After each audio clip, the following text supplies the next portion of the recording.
Good afternoon. Good afternoon. I want to thank everyone, first of all, for their patience. And secondly, thank you all for joining us today on this Saturday afternoon. I am Chandra, Sore Breaking News of Gamma Pi Rho Lupus Sorority Incorporated, and the entire sorority would love to welcome one of our special guests today. We have Quinn Cousin, and she is a part of Aurinia Pharmaceuticals, and she is going to give us all this wonderful information about the Get Uncomfortable campaign. I had the pleasure of meeting her through a Lupus Georgia event, and since then we have been talking, and she's been enlightening me on all things kidney nephritis and how to get control of it. And it has just been a pleasure, and we welcome you today. And I just would love for you to share all of the information that you have given me and your deep devotion to making sure that everyone in general, but mostly African-American people, to get on top of their journey with their health and to make sure that they pee in that cup. So without further ado, I am going to welcome again Ms. Quinn Cousin. Thank you for joining us. Thank you so much, Chandra. I really appreciate the opportunity to meet with you guys today. As she mentioned, I'm really passionate about this because, as you all know, lupus disproportionately affects women of color. And so it is our goal at Aurinia to make sure that not only are you educated about the disease state, but you also know and understand what your treatment options are and how you should go about engaging with physicians to advocate for yourself.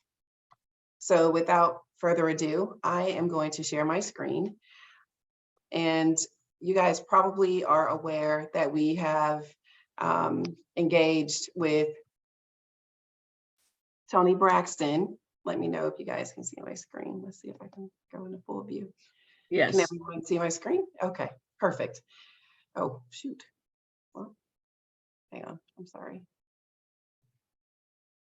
It would be helpful if we go to the beginning. Take your time, take your time. It happens to the best of us. Okay, so what I'm going to be sharing with you guys today is really why it's so important to make sure that you are taking care of your kidney health and what you need to know about lupus in the kidneys, which is really called lupus nephritis. And so we know that lupus, obviously you all are very aware of this, is a very, it's a chronic disease, and it involves multi-organ systems. So not only can it affect the skin, it can also affect different parts of the body, the joints, the brain, the heart, the lungs, and the kidneys. And when lupus affects the kidneys, that condition, like I said earlier, is called lupus nephritis. And about 50% of people living with lupus may go on to develop lupus nephritis. And so when lupus causes inflammation in the kidneys, that inflammation causes permanent kidney damage.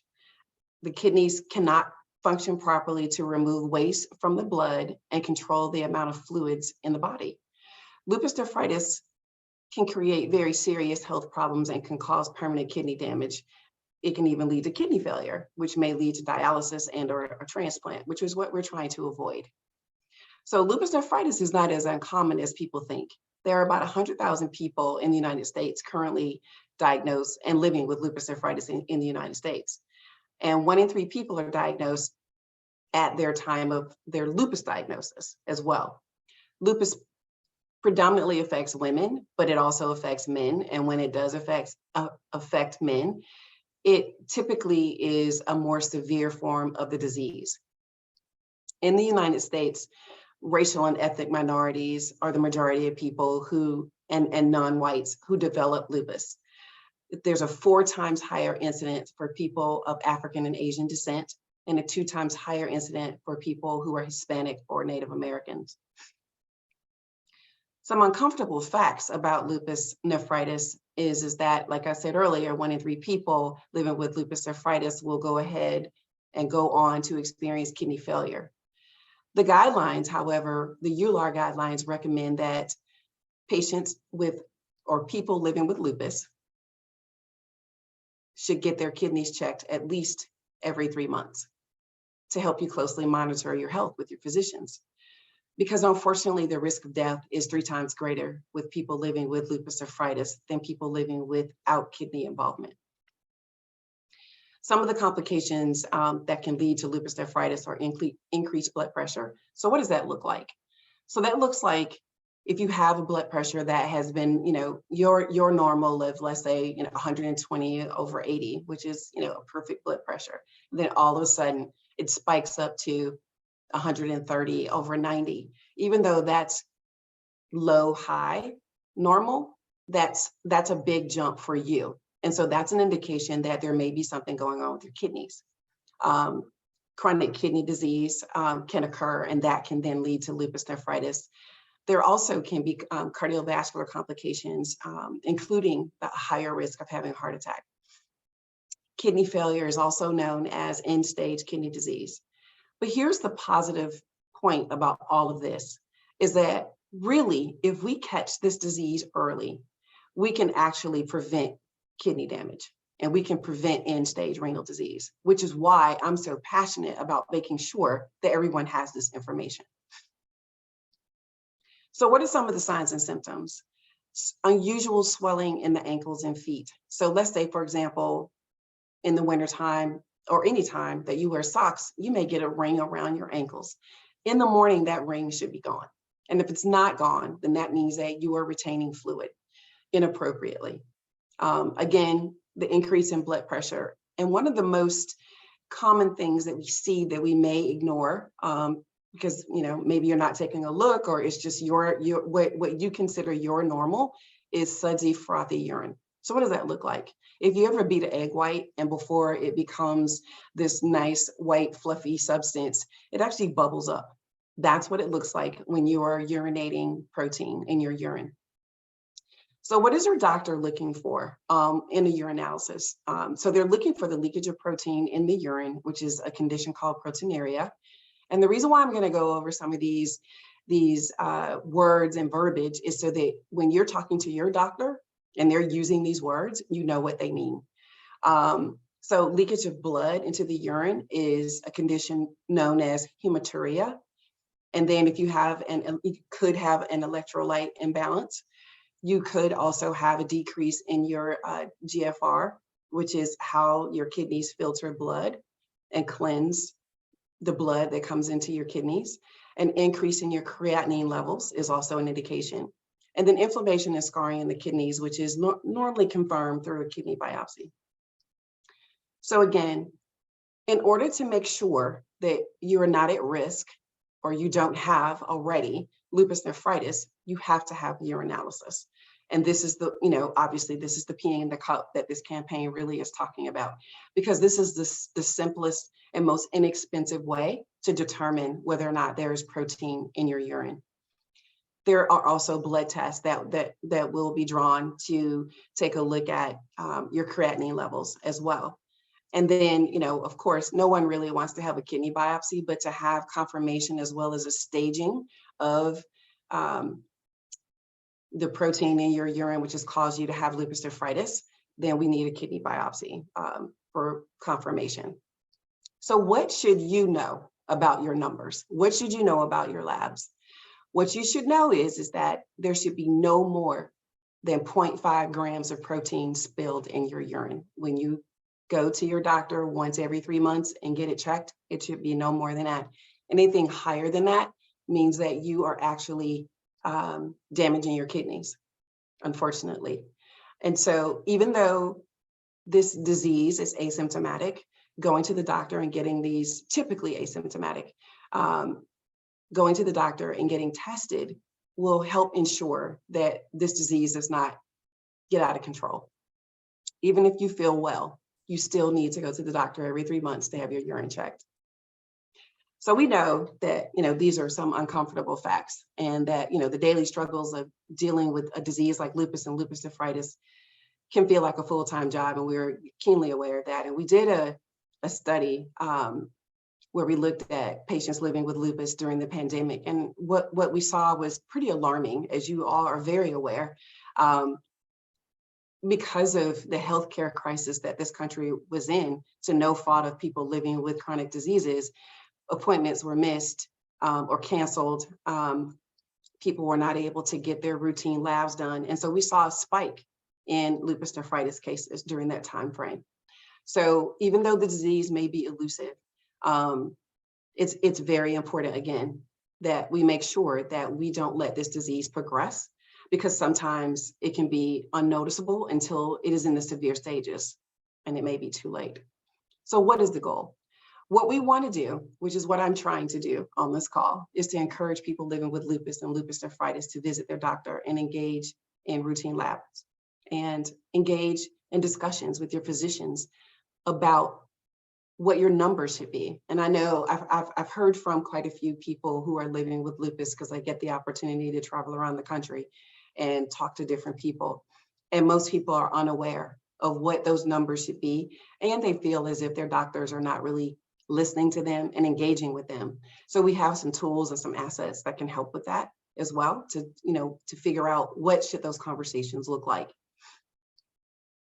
So again, peeing in cups sucks, but kidney failure is definitely way worse. And this is the campaign that Toni Braxton has become a part of, to put her, all of her 1 million+ followers on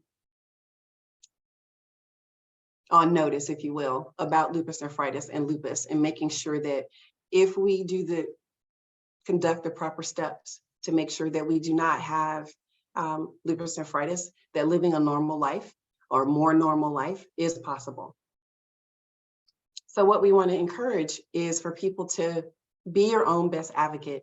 Go on to the getuncomfortable.com site and scan the QR code. If you need a specialist, whether it's a nephrologist or a rheumatologist, if you scan this QR code right now, this will take you to our Get Uncomfortable site, where there's a Find a Doctor tool, where there's also resources that I just spoke about, as far as knowing what your labs are, knowing the vernacular and the vocabulary of what you should be talking with your doctor about. There's also a tool or an asset there that also allows you to, print it out and have the most appropriate questions that you can ask to embrace knowing what you need to know to ask your physician to manage your health as appropriately as possible. So with that, I'll stop right there. Thank you so much for the opportunity to present to you guys, and I'll answer questions, and I'll stop sharing.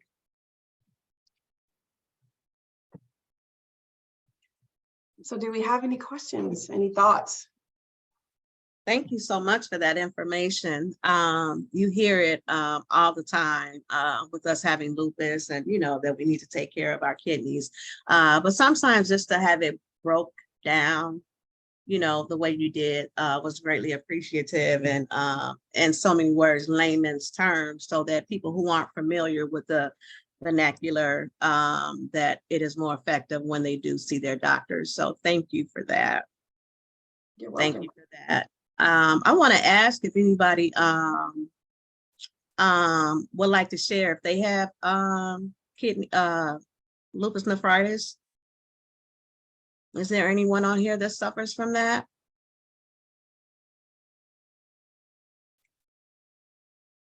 You're still on mute. Okay. Yes, I do. Okay. I as well. I have been living with it for about 10 years now. And I believe they caught it early. Luckily, I have not elevated to stage 4. You get those health scares, just like with lupus. Any other time you get sick, it's like, oh, my lupus is going to flare, and so many other things can happen. So it's always a scare with that, because nobody wants to do dialysis. Nicole, are you familiar with what stage you are with the lupus nephritis? Yes, I'm stage 2. Stage 2, okay.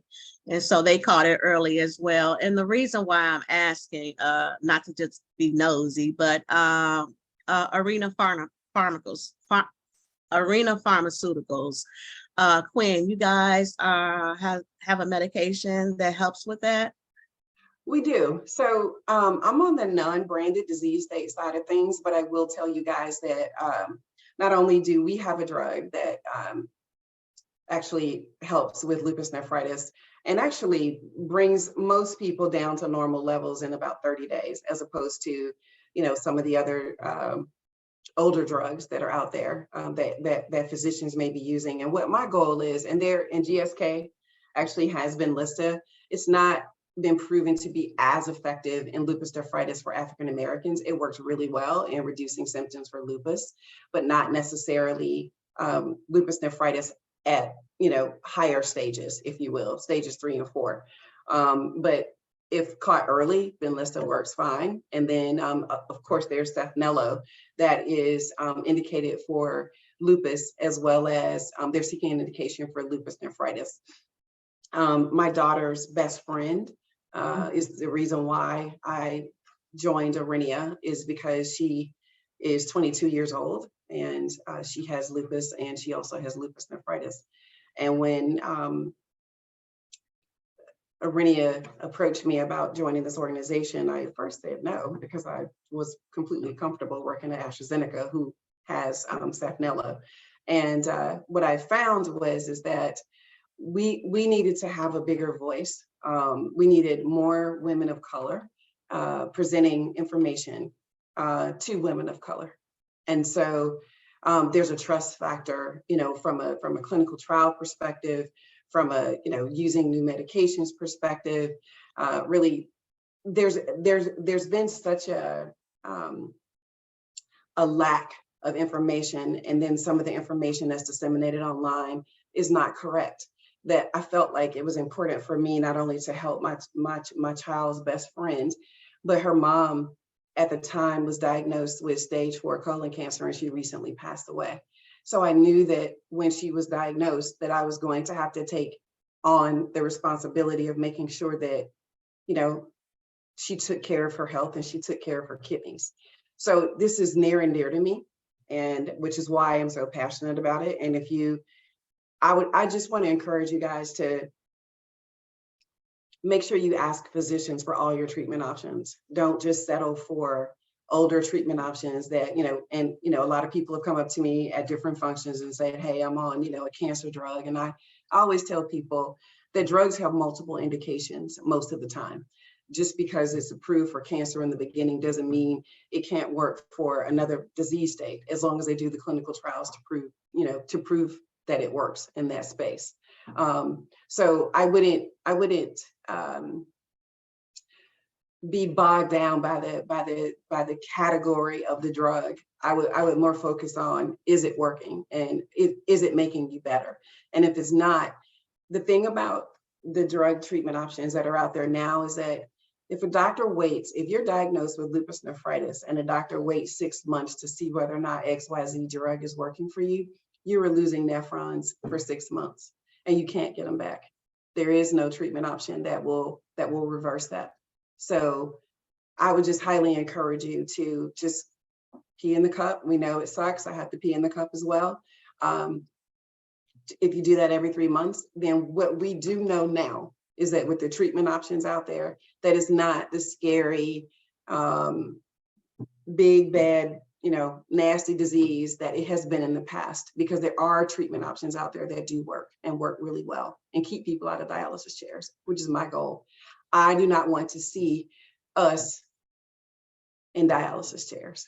And, most people that are diagnosed with lupus are young women, and you guys have the rest of your lives ahead of you. And so the goal is live well, live great, and live, without fear of, your kidneys being involved with this disease. If you stay on top of it, fortunately now, because of the treatment options that are out there, it really can be secondary for you, as far as a thought process.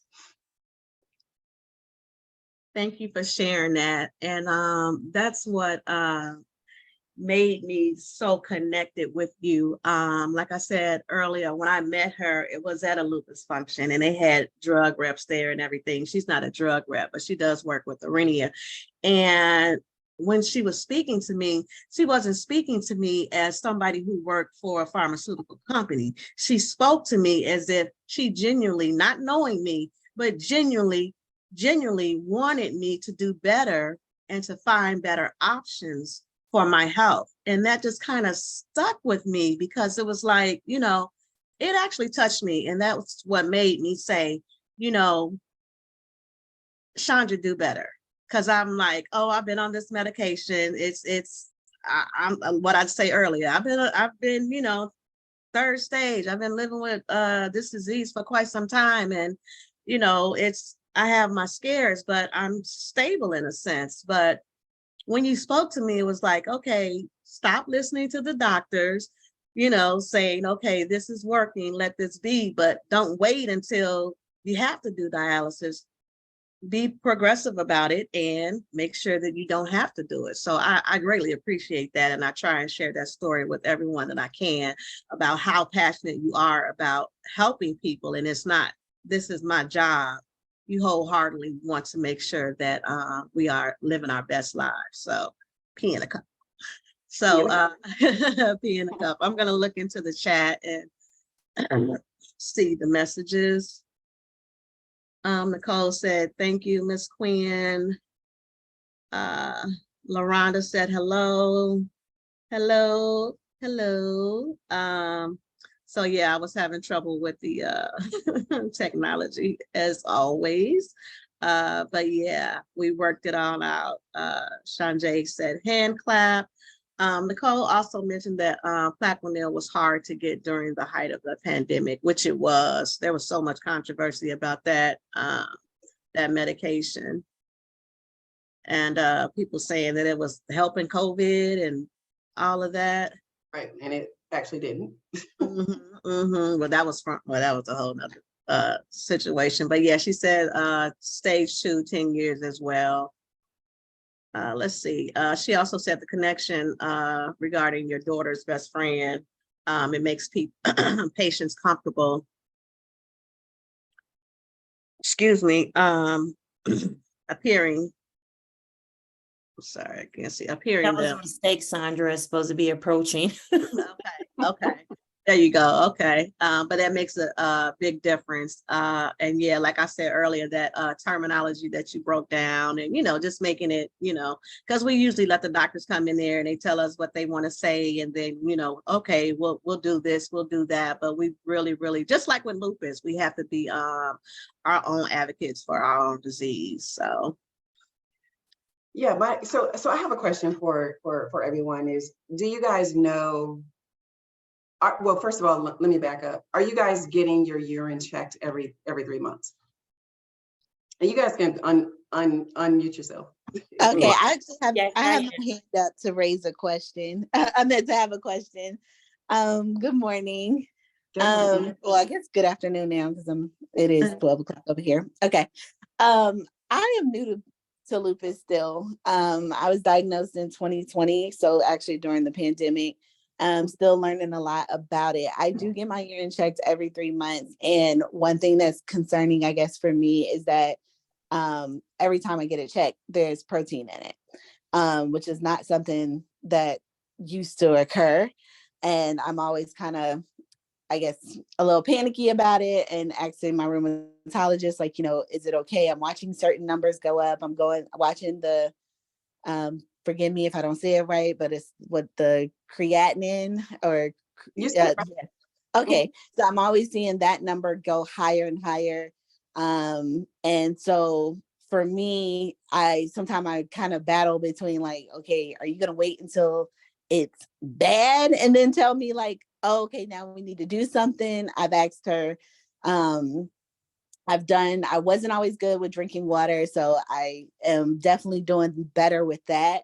But before I was drinking water, I stopped. I thought maybe if I ate less protein, then it would cause me to have less in my urine, but that didn't change anything. And she basically was like, there's nothing that I could do to change it. And I'm like, okay, so then what do I wait? I think I feel like I'm always just waiting. What am I waiting for? Like, you know, because this was not, you know, sometimes I've had to do the 24-hour test because my number came back 2+ or, 3+. So it's like, what, I guess, I don't know if there's any advice that you can give for someone like me that is still new to this, and where it seems like if lupus, or as lupus continues with me, that it might be my kidneys that it attack first, because I don't really have any issues when it comes to like the lungs and the heart. I get chest pains and things like that. But as far as lab work, it definitely seems like it'll be my kidneys, for it to do something first. So, and this is going to sound really, really frank, but you need to go see a nephrologist. If you're spilling 2 grams of protein, that's not good. I said 0.5 grams. That's half a gram. So anything above 0.5, your kidneys are inflamed.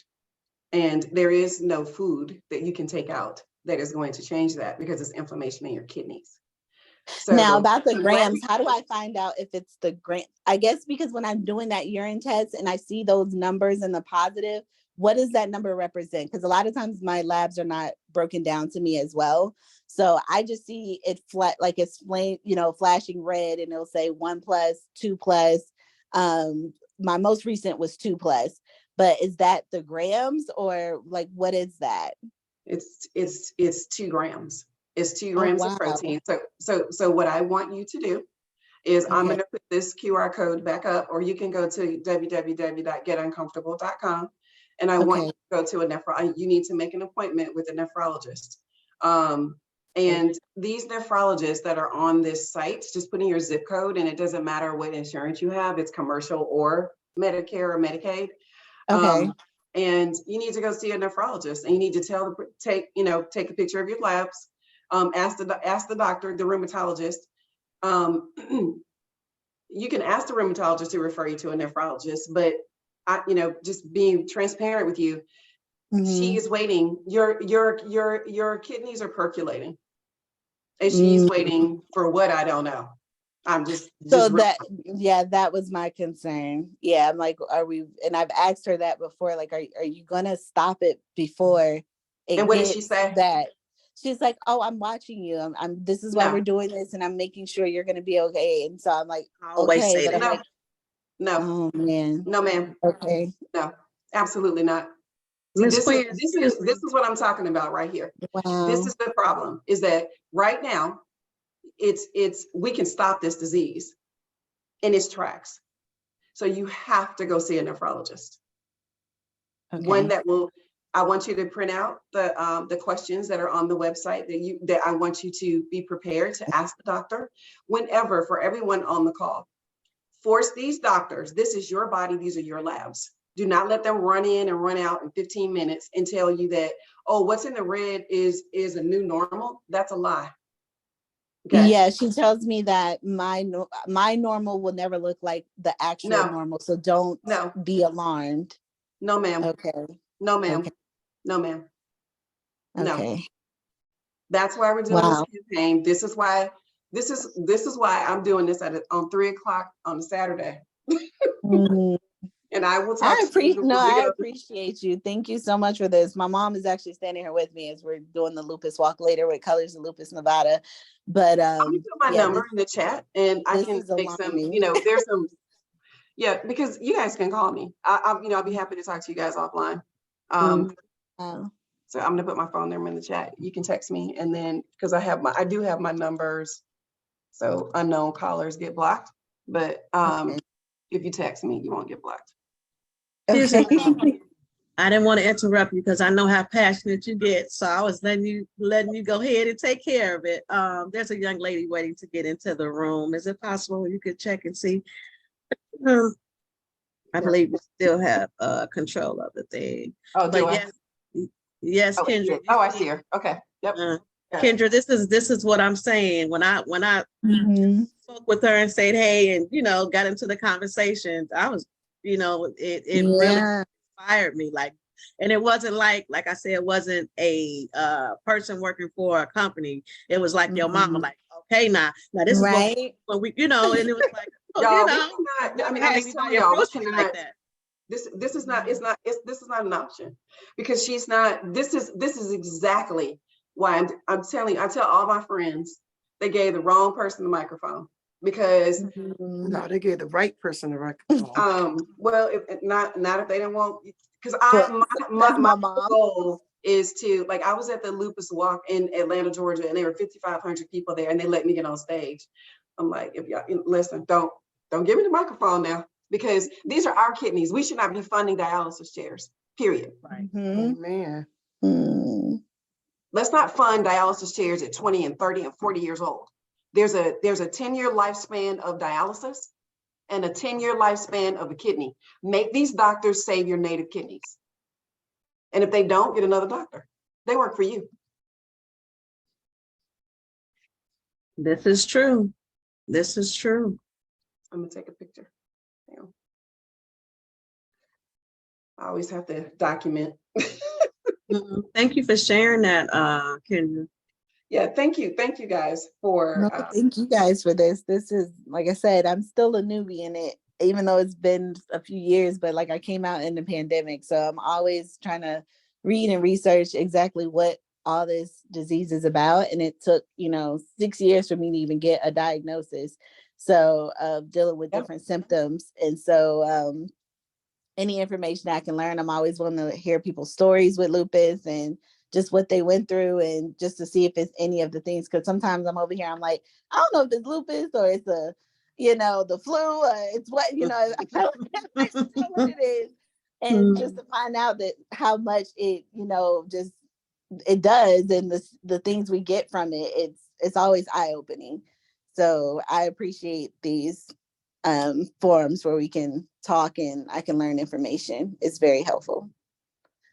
Great, because I'm putting in our other website called All In for lupusnephritis.com, or All In for LN, because that's a site where you can go to and get even more information specifically about lupus nephritis. The Get Uncomfortable campaign is to motivate you to go get your urine checked. The All In for LN is if you've been diagnosed with lupus nephritis, or you think you might have some of the signs and symptoms. There is a plethora of educational information on there. There is a newsletter that we put out once a month. There is a kit that Chandra is holding up that has it has nutritional information, because it's not that, I don't want you to think that you can't change your diet for health, but what taking out meat isn't going to change the protein that you're spilling in your urine. But there are healthy diets that you can do to manage lupus itself, right? You can also, if she were going to tell you anything to do, she should have told you to reduce your salt intake. So those are some of the things that are on the site that you can utilize to become even more informed about the disease state, as well as like I said, what your lab should be. But not only is it nutritional information and a newsletter, there's also support. Like if you want to talk to somebody else that has LN, then we can connect you to somebody, not somebody on our brand, but on, with somebody that is just living with the disease successfully, right? So I encourage all of you to go out and look at the website, because if you know someone that, has lupus that's not on the call, or lupus nephritis, encourage them to go onto the site as well. Because there's so much information out there. And what we don't want is for people to get confused by bots that are putting information online that is not necessarily accurate. So that's the other problem, is that there's a lot of stuff out there, and I'm the first person to take a vitamin. I mean, I'm good for it. But once you get diagnosed with lupus nephritis, there is no vitamin that's been proven to cure the disease. So there you can take a vitamin all you want. It may make you feel better, all that other good stuff. But I always say to people, you got to look at where we are in medicine. Whether you took the vaccine or not, that was a breakthrough in medicine, because we'd all still be at home wearing masks if there was no breakthrough in medicine. People were dying from breast cancer left and right. Now they're living longer, and that's all due to medicine. So I know that the pharmaceutical industry, we tend to get a black eye. But I want you guys to know that the government does not produce drugs, only pharmaceutical companies. So the CDC is a research organization. And so they do research. And that's, I'm going to bring up this point as well. And Chandra, I don't know, how long I get to talk, but we need to participate in clinical trials. Chandra and I went to this event that she invited me to. We must, because in order for the drugs to reflect us and our demographic, our ethnicity, we have to be in clinical trials. But I will tell you that there are different types of trials that you can participate in. You can participate in a questionnaire, you can participate in all kinds of different ways to provide information about your disease state. But what I do want to say about, excuse me, clinical trials is make sure that you're not being put in a clinical trial that is not offering you, most clinical trials these days are offering you standard of care, which is the background medication that you're going to be on to be in a clinical trial. But if you have, if I had active lupus nephritis, and I'm telling you from if it was my child or if it was me, and there's a drug out there that I know already is indicated to treat my disease, I don't want to be in a clinical trial to see whether or not I might, because they have to have a placebo arm, which is going to be standard of care, and then they're going to have the placebo arm plus the drug that they're studying. If you've gone through all of the drugs that are out there that are available, and none of them work for you, then absolutely go be in a clinical trial. But you want to try to save your kidneys first with what we know works that's already out there. So hopefully that makes sense to everyone. Because I know there's a big push for us to participate in clinical trials, and we should. We absolutely should. But we just need to make sure that it's the right choice for us. And that's the other question that you need to be asking your doctor is if your doctor is asking you to be in a clinical trial, you need to say, hey, what are all of my treatment options? And what is this, are you ensuring that I'm going to be on the drug that is being tested? And they're going to tell you no. And so you need to say, I want to know what all my treatment options are. And I don't want you, a lot of times doctors will put, especially us, on generic drugs because they think we can't afford them. Every single branded drug that is out there has assistance, as well as the Lupus Foundation of America provides copay assistance. Like I'll give you guys an example, because I work on the advocacy side with Aurinia. One of my colleagues who works down in Augusta, Georgia, had a patient who needed to get a second biopsy and had agreed to get the second biopsy, but it was going to cost $1,500. And her part of that was going to be $500. So she decided not to do it. Well, he asked if, some of our advocacy partners could help. So I reached out to our LFA Georgia partner, and they said, absolutely. There is no income qualification. All she has to do is fill out this form, and we will pay the copay, the $500 copay to the institution for her so she can get this biopsy. So what I'm telling you is that don't shy away from branded drugs because you think it's something that you personally cannot afford out of pocket. There's so many foundations out there and so much support out there that we can help connect you to should you need those other resources. Frankly, the Lupus Foundation of America supports and helps people pay their rent. They help people pay their electric bill, their gas bill. They help people with Uber Health rides. If you can't get to the doctor or you just don't feel like driving to the doctor because your lupus is flaring and you need to get there, but you can't because you don't feel good and you can't afford the Uber ride. They pay for that. So don't get bogged down and feel isolated. Make sure you stay connected and make sure that you are engaging to make sure that you're getting all the resources that are available to you with this disease state. Thank you so much for that. Thank you so much for that. A plethora of information. Yeah, like I said, ladies, this is one of the reasons that my bond with her has evolved, because she is so passionate, and not only does she talk about it, she be about it. You see, she immediately put her information in there and not said, oh, well, just go to the website. No, you know what? You call me and we're going to work this out. So, Quinn, I greatly appreciate that of you. And I'm sure the ladies got a lot of information that they'll be able to use now and in future, and also be able to share that with other people.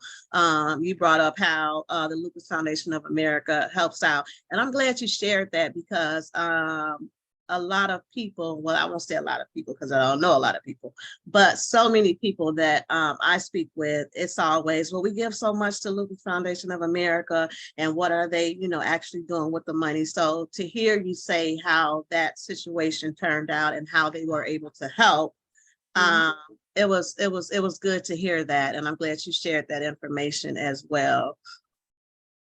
They do so much that we are not tapping into. Because it's I mean, out frankly, women, Caucasian women tap into these resources all the time, and we are just not doing it. We are not. We unfortunately feel isolated because we feel ignored when we go to the doctor's office. They don't always engage the way they should. And even when they do engage, they engage incorrectly. So it's like, it's such a catch-22, but it's my goal and my job to empower you to not let it be a catch-22, because there are doctors out there that care. There are lots of them out there that care. You just got to get to the right one. It is. You got to keep going till you get to the right one too. Like Don't you said, stop fatigue. Just keep going, because these are your kidneys. That's right. If and they work better in your body than anybody else's kidneys will ever work. We should not be waiting until we have to do dialysis. No, that's for sure. That's for sure. You guys, let's see. Squamous epi. Are you familiar with that, Quinn? No. If I'm saying it right. Nicole, you want to speak about that? Okay. One of your questions? Yes, that was that's part of the urinalysis, and that's one of the tests in the sequence that I never understood. So I thought Miss Quinn would be able to shed some light on that. I don't know what that is. I've been seeing it for the past 10 years, and I just don't understand it. Let me look it up and see. And I looked it up, and I just thought that you could simplistically explain it to me. Well, once I look it up, I probably will be able to, but I need to look it up first. Yes, ma'am. Okay. Hang on. SQUA. Nicole, I think it's the squamous epithelial cells, because I've had to look it up too. Okay. I can't fully explain what it is because I looked mine up due to whatever numbers were showing on mine as well. But I know it's called they're called squamous epithelial cells. Okay. So what they're looking for in I just pulled it up. So they're looking for this abnormal shape to the cells that are found in your urine. So they're epithelial cells, so skin cells. So the presence of a large number of epithelial cells in the urinalysis test may indicate a bacterial infection. However, many squamous epithelial cells in urine usually indicate that the urine sample was contaminated. So that's what they're looking for. Okay, thank you so much. You're welcome. So they're also looking to see, like, for example, I've had a urinary tract infection. That's basically it. That's what they're looking for, to see whether or not you have a urinary tract infection or a bladder infection while they're checking for protein. And the doctor should have been able to tell you that. Why he to tell you that he's looking for bacteria in your urine. That's what I'm saying. Like, you shouldn't have to wonder. And that's one of the things that the guides that we have help you with, is feeling empowered to ask these questions. Like when the doctor gives you a lab result back, you need to absolutely question them on everything that's read. I had lab work drawn, I guess about 6 months ago. And, I had a couple, I think it was 3 things that were read. Man, I grilled her. I absolutely grilled her. I'm sure she was like, oh my God. And because it was a virtual call. And she dismissed me on one of them. And I said, all right. So A, I don't go to her anymore. And B, I found out what it was, and I'm not absorbing food correctly. So I needed to increase my zinc but she could have told me that, but she didn't. But I looked it up and I have a background in this space. So, I reached out to a doctor, hey, you need to take some more zinc because you're not absorbing your food properly, which is and it's ironic that I would have that, because it's not like I'm, you know, super thin. I'm not, you know, overweight, but I'm not. And so it basically was a lab test that showed some form of malnutrition. So it's not that I'm not eating enough. I certainly am. I'm just not absorbing it, and my body is not using it correctly. So I just need to take some more zinc. So that's just a small example of something that I asked a doctor who was just like, "Oh, it's fine. It's, you know, it's not that low."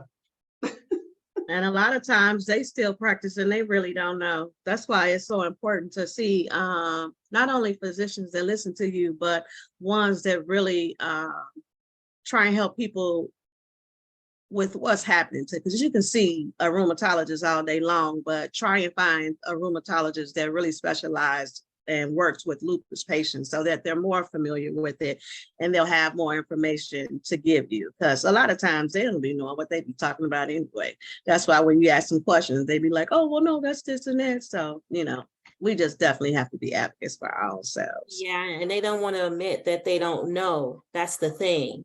You know, you will find there are some doctors that will admit, say, I've had my old rheumatologist tell me, Nicole, I don't know, we will figure this out together. I respect doctors that do that more, that admit to me that they don't know, that this is a learning process for them, than the ones that just stonewall me and don't say anything. That's not fair to us patients. You know, they should let us know that they don't know either, that they're researching and that this is a learning process for them as well.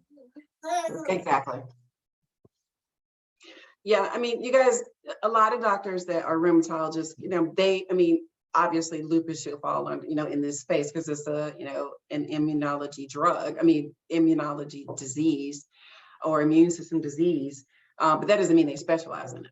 Just because they should treat it doesn't mean they, like you said, really understand it and have seen quite a few things. I mean, we did what's called a legislative town hall at a church in East Point, Georgia, and this Caucasian lady was there. She was an older lady, and she was talking about her daughter, and how for years her daughter was spilling protein, and they thought it was she also was on a blood thinner, and they thought that was it, and that was why she was spilling protein, and she had lupus nephritis for 10 years untreated.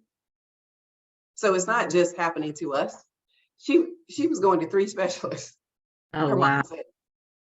So I'm just saying, the more we know, the more we force them to learn if they don't know. And if you have a PPO, you don't need a referral. So a lot of us don't know that. Yep. Yep.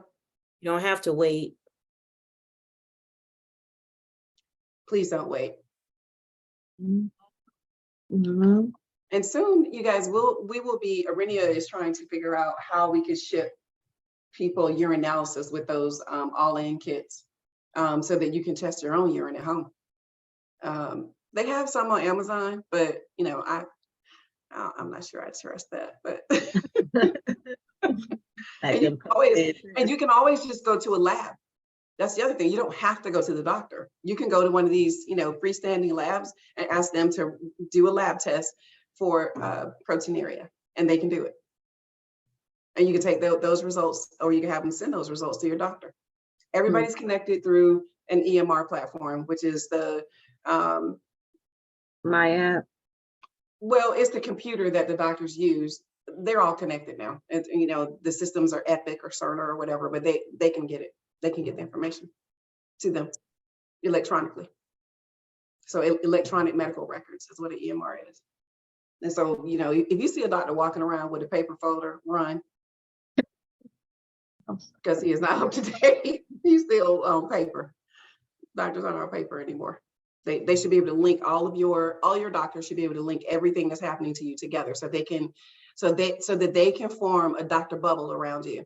Whether it's your dermatologist, your rheumatologist, your nephrologist, they should all be working in concert, and they can all see each other's notes. Mm-hmm. Absolutely, absolutely. I'm gonna check the chat one more time. And you guys are welcome. I'm happy to help. And if you need to talk to me, feel free to reach out. And you're not bothering me. That's what my job is. And she loves to do it. Trust me. She's gonna make sure you find the information that you need. And trust me, she is not gonna let you just take whatever they say and, you know, how we usually do. Okay, let's wait.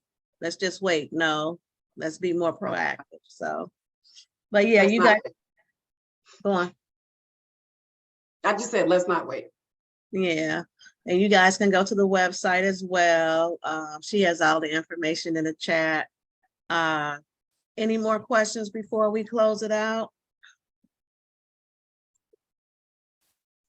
All right. I want to thank you ladies for joining us today for our special guest that we have today. Again, this is Quinn Cousin, and she's with Aurinia Pharmaceuticals. And I also wanted to add that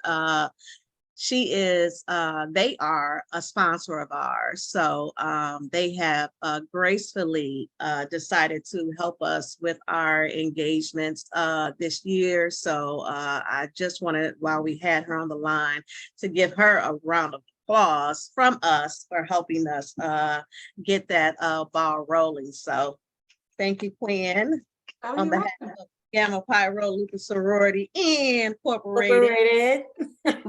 We appreciate all your hard work that you're doing in the lupus community, and just all the work that you're doing as well. So thank you. And if it's anything that you need from us, we are here for you as well. So please reach out, and anytime you want to come on our platform, if you have any new information or just want to share some thoughts, you are always welcome to join us here on a Saturday or whenever. So Please come back. Thank you so much. I will. You guys have a great rest of your day.